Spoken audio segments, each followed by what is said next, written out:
Good afternoon, Prime Minister.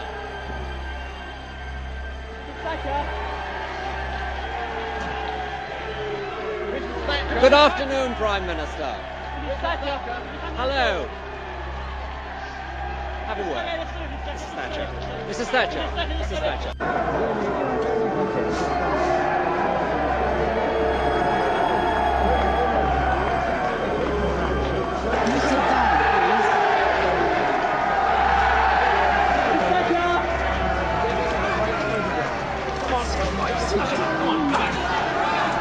Well, 16 hours after...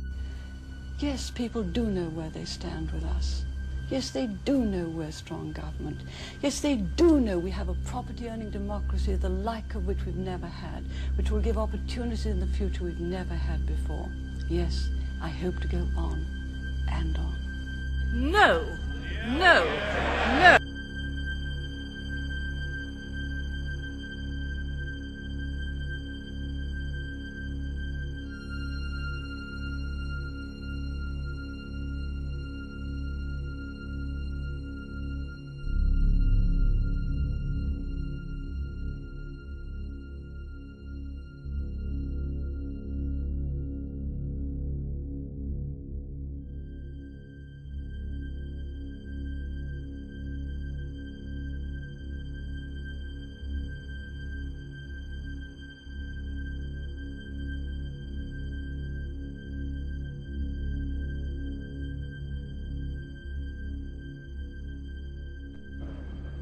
A unique day in London's financial markets ended with the Chancellor announcing that the pound was being suspended from the ERM and that the second of two dramatic interest rate rises during the day was after all cancelled.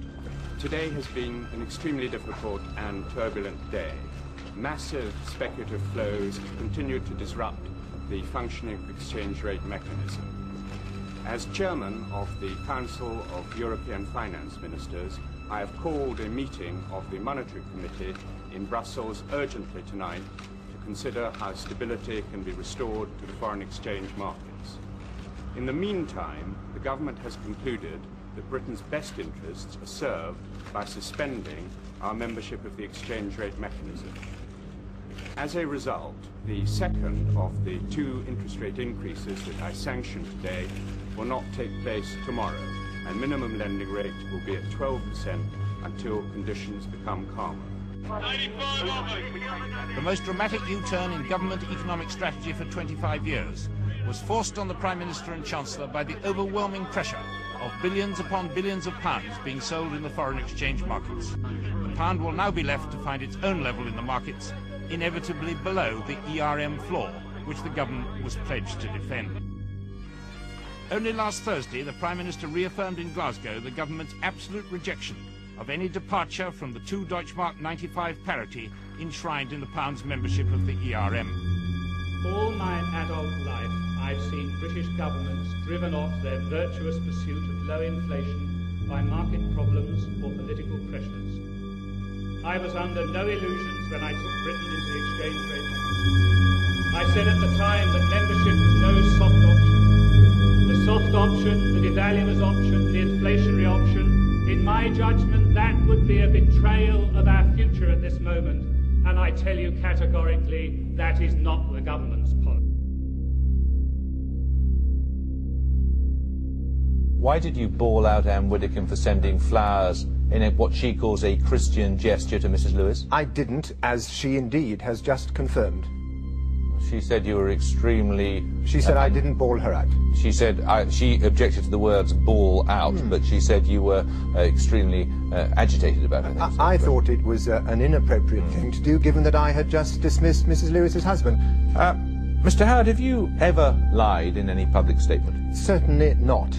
Can you help us with this then? You stated in your statement that the leader of the opposition had said that I, that is you, personally told Mr. Lewis that Governor Parkhurst should be suspended immediately, that when Mr. Lewis objected, as it was an operational matter, I threatened to instruct him to do it. Derek Lewis says, Howard had certainly told me that the Governor of Parkhurst should be suspended and had threatened to overrule me. Are you saying Mr. Lewis is lying? Mr. Lewis says, I, that is Mr. Lewis, told him what we had decided about Marriott and why. he, that is you, exploded. Simply moving the governor was politically unpalatable. It sounded indecisive. It would be seen as a fudge. If I did not change my mind and suspend Marriott, he would have to consider overruling me. Mr. Marriott... You can't both be right. Mr. Marriott was not suspended. I was entitled to express my views. I was entitled to be consulted. Did you threaten to overrule I him? was not entitled to instruct Derek Lewis, and I did not instruct him. And Did you threaten to overrule him? The truth of the matter is that Mr. Marriott was not suspended. Did you threaten to overrule him? I did not overrule Derek Lewis. Did you threaten to overrule him? I took advice on what I could or could not do. Did you threaten to overrule him, and I Mr. acted Howard? scrupulously in accordance with that advice. I did not overrule Derek Lewis. Did you threaten to overrule Mr. him? Marriott was not suspended. Did you threaten to overrule him? I have accounted for my decision to dismiss Derek Lewis. Did you threaten to great overrule him? Detail before the House of Commons. I note you're not answering the question whether you threatened to overrule him. The important aspect of this, which it's very clear to bear in mind... I'm sorry, I'm going to be frightfully rude, but... Yes, you can... I'm sorry. It's a quite straight yes or no. Question, and I will give you an answer. Did you threaten to overrule him? I discussed this matter with Derek Lewis. I gave him the benefit of my opinion. I gave him the benefit of my opinion in strong language. But I did not instruct him because I was not entitled to instruct him. I was entitled to express my opinion, and that is what I did. With respect, that is not answering the question of whether you threatened to overrule him.